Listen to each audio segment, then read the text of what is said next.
Hello, this is David Sneathen with Alpha Omega Revelation.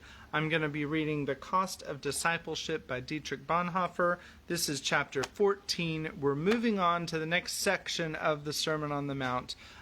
We've finished Matthew chapter 5. Now we're moving to Matthew chapter 6, which is obviously the next section. So this is, again, chapter 14 of Dietrich Bonhoeffer's Cost of Discipleship, the hidden righteousness. Take heed that ye do not your righteousness before men, to be seen of them, else ye have no reward with your Father which is in heaven. When therefore thou doest alms, sound not a trumpet before thee, as the hypocrites do in the synagogues and in the streets, that they may have glory of men. Verily, I say unto you, they have received their reward. But when thou doest alms, let not thy left hand know what thy right hand doeth, that thine alms may be in secret, and thy Father which seeth in secret shall recompense thee. Matthew 6, 1-4. In chapter 5, we were told how the disciple community is essentially visible in character, and how its visibility culminates in the perisson. We saw that the hallmark of Christianity is our separation from the world, our transcendence of its standards, and our extraordinariness. The next chapter takes up the theme of the perisson and lays bare its ambiguity. How easy it would be for the disciples to misinterpret it. We can well imagine them saying, "Now we must set to work and build the kingdom of heaven on earth." And in so doing, they would ignore and perhaps even overthrow the established order of things. They might adopt an attitude of indifference to this present age, like the enthusiasts, and try to realize the extraordinary quality of the age to come in a visible institution. Their ideal would then be to withdraw radically and uncompromisingly from the world, and by means of force to set up a Christian order made more compatible with their following of Christ and more in accordance with his extraordinary demand. There was an obvious temptation to mistake Christ's work for a commendation of a new, however novel, free and inspiring pattern for pious living. How eagerly would the religious embrace a life of poverty, truthfulness, and suffering, if only they might thereby satisfy their yearning not only to believe, but to see with their own eyes. One might have been prepared to move the distinctions between the two a little, so that a pious pattern of life and obedience toward God's word might come a little closer together, so that in the end you could really not tell one from the other. After all, they could argue they were doing it all for the supreme cause, the realization of the extraordinary. Others, on the other hand, would be waiting to hear what Jesus had to say about the extraordinary, only to pounce upon him with all their fury. Here at last, they would say, the fanatic, the enthusiastic revolutionary has come out in his true colors. Now we know he wants to turn the whole world upside down and bids his disciples leave the world and build a new one. Is this obedience to the word of the Old Testament? Is it not rather the most glaring example of self-righteousness? Does not Jesus know that all he demands is bound to come to grief because of the world's sin? Does he not know the manifest laws of God given so that sin might be banished? Does it not prove him a victim of spiritual pride, always the first sign of fanaticism? No, they would say, genuine obedience and humility are only to be found in the ordinary, the commonplace, and the hidden. Had Jesus urged his disciples to return to their own kith and kin, back to duty and calling, back to the obedience of the law as the scribes expounded it, they would then have known that he was devout, humble, and obedient. He would then have given his disciples an inspiring incentive to deeper devotion and stricter obedience. He would have taught what the scribes knew already, what they would gladly have heard him emphasize in his preaching, namely that true devotion and righteousness consists not merely in outward behavior, but in the disposition of the heart, and conversely, not only in the disposition of the heart, but also in concrete action. That would have been just the kind of better righteousness the people needed, and one which nobody could have gainsaid. But now Jesus had lost his chance. He had stepped forth not as a humble teacher, but as an arrogant fanatic. Fanatics, of course, have always known the secret of kindling the enthusiasm of men, especially the noblest and best of them. Did not the doctors of the law know that for all its nobility the heart of man still spoke with the voice of the flesh? Did they now know themselves what power even pious flesh could have over a man? The extraordinary was simply the spontaneous work of devotion and piety. It was the assertion of human freedom against unreflecting obedience to the command of God, the illegitimate self-justification of man, which the law does not permit, the lawless self-sanctification which the law was bound to condemn, free service to God as opposed to bounden duty, the destruction of the church of God, the denial of faith, blasphemy against the law and against God himself. If the law had its way, Jesus would be put to death for teaching the extraordinary. And how does Jesus answer these objections? He says, Take heed that ye do not your righteousness before men. It's supposed to be take heed. Excuse me, that's a typo. Take heed that ye do not your righteousness before men, to be seen of them. The call of the extraordinary is the inevitable risk men must take when they follow Christ, and therefore Jesus warns us to take heed. He calls a halt to the innocent, spontaneous joy we get from making our Christianity visible. He calls us to reflect on what we are doing. The disciples are told that they can possess the extraordinary only so long as they are reflective. They must beware how they use it, and never fulfill it simply for its own sake, or for the sake of ostentation. The better righteousness of the disciples must have a motive which lies beyond itself.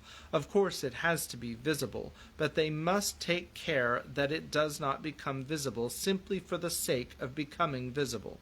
These are, of course, proper grounds for insisting on visible nature of Christian discipleship. But the visibility is never an end in itself, and if it becomes so, we have lost sight of our primary aim, which is to follow Jesus. And having once done that, we should never be able to carry on again where we had left off. We should have to begin all over again at the beginning, and that would bring it home to us that we were no true disciples. We are therefore confronted with a paradox. Our activity must be visible, but never be done for the sake of making it visible. Let your light so shine before men, and yet take care that you hide it. There is a pointed contrast between chapters 5 and 6. That which is visible must also be hidden. The awareness on which Jesus insists is intended to prevent us from reflecting on our extraordinary position. We have to take heed that we do not take heed of our own righteousness. Otherwise, the extraordinary which we achieve will not be that which comes from following Christ, but that which springs from our own will and desire. How is this paradox to be resolved? The first question to ask is, from whom are we to hide the visibility of our discipleship? Certainly not from other men, for we are told to let them see our light. No, we are to hide it from ourselves. Our task is simply to keep on following, looking only to our leader who goes on before, taking no notice of ourselves or of what we are doing. We must be unaware of our own righteousness, and see it only in so far as we look unto Jesus. Then it will seem not extraordinary, but quite ordinary and natural. Thus we hide the visible from ourselves in obedience to the word of Jesus. If the extraordinary were important for its own sake, we should, like fanatics, be relying on our own fleshly strength and power, whereas the disciples of Jesus acts simply in obedience to his Lord. The disciple acts simply in obedience to his Lord.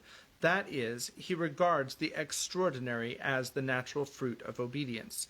According to the word of Jesus, it cannot be otherwise. The Christian is a light unto the world, not because of any quality of his own, but only because he follows Christ and looks solely to him, but precisely because the Christian life is of its very nature extraordinary.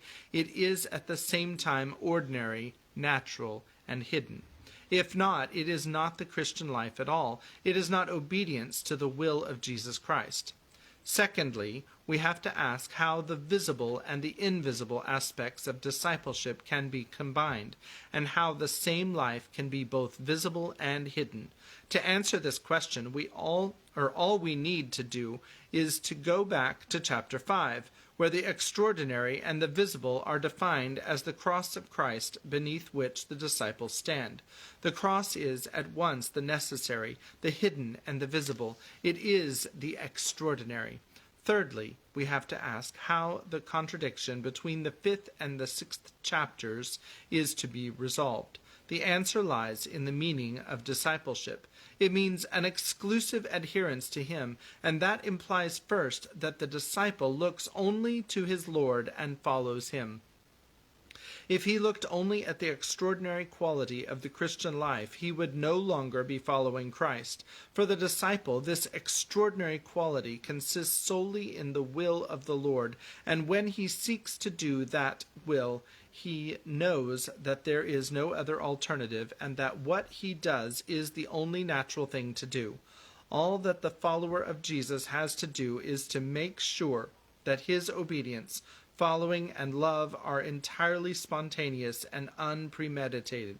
If you do good, you must not let your left hand know what your right hand is doing. You must be quite unconscious of it. Otherwise, you are simply displaying your own virtue, and not that which has its source in Jesus Christ.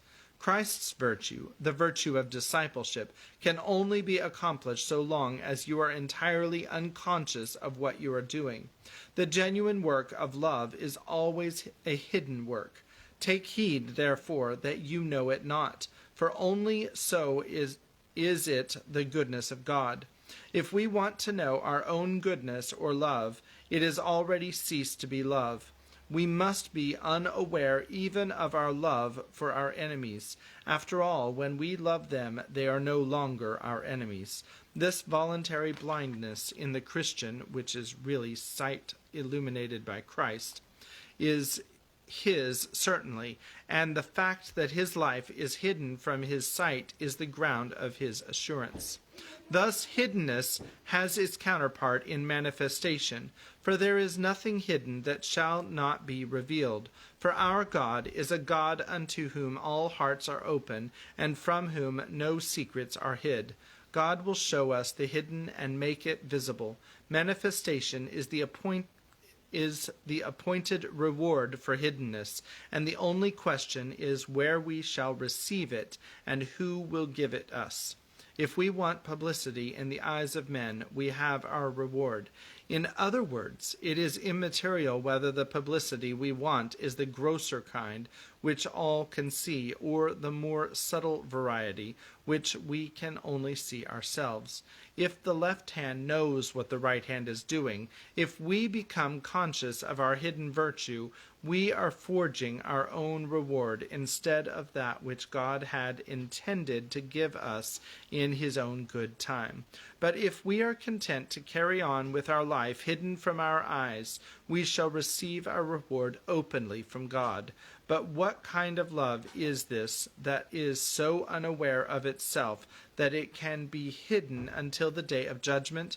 The answer is obvious. Because love is hidden, it cannot be a visible virtue or a habit which can be acquired. Take heed, it says, that you do not exchange true love for an amiable virtuousness, a human quality.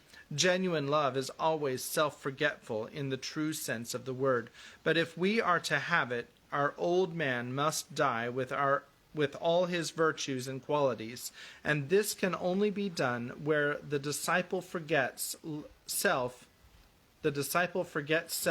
and clings solely to Christ. When Jesus said, "Let not thy left hand know what thy right hand doeth," he was sounding the death knell of the old man. Once again, who can live a life which combines chapter 5 and 6? Only those who have died after the old man through Christ, and are given a new life by following him and having fellowship with him. Love, in the sense of spontaneous, unreflective action, spells the death of the old man, for man recovers his true nature in the righteousness of Christ and in his fellow man. The love of Christ crucified, who delivers our old man to death, is the love which lives in those who follow him. I live, yet no longer I, but Christ lives in me. Galatians 2:20. Henceforth, the Christian finds himself only in Christ and in his brethren. And that's the end of chapter 14. And next time we're going to be talking about prayer, on the same theme with the hiddenness theme, but focusing on prayer. So I hope that this book is helpful for you and that you find a word of encouragement in it. So God bless you, and we'll see you next time. Thank you. Bye.